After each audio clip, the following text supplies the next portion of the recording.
Harold Iman, le spécialiste géopolitique de BFM TV, nous a rejoint. Harold, avec vous, on va essayer d'y voir plus clair sur le contexte autour de ces assassinats. Première question, d'abord tout simplement, qui sont les Kurdes ?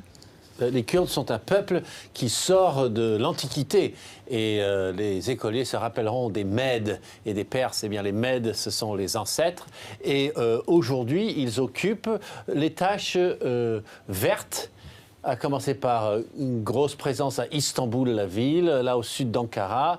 Toute cette région montagneuse qui enjambe 4 pays, hein, la Turquie, la Syrie, l'Irak, l'Iran. Et puis loin, loin, loin derrière dans l'Iran, ils ont une poche de 1 million de personnes dans leur Khorasan, ça s'appelle. Et tout ce monde-là constitue 40 millions de personnes, essentiellement musulmans sunnites, mais pas uniquement, et la question religieuse n'est pas forte chez eux.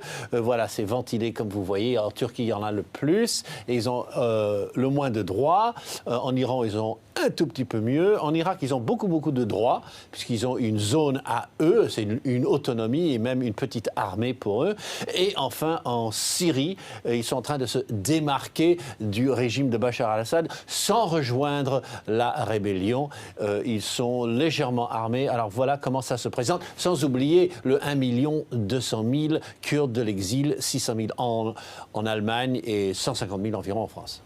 Alors, un peuple sans État, finalement. Il y a un conflit historique avec la Turquie, Harold. Depuis 1984, il a coûté la vie à plus de 45 000 personnes, dont 7 000 militaires turcs. Et d'autres pays aussi ont connu des violences.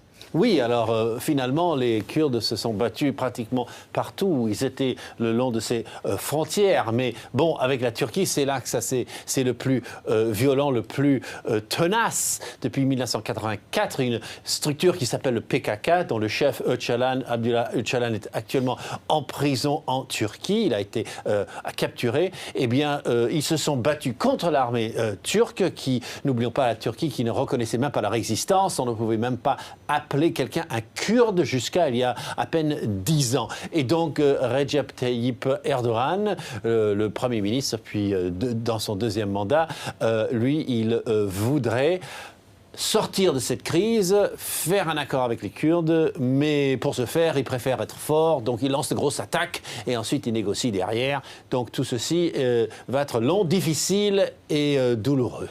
Merci Harold Iman pour cet éclairage.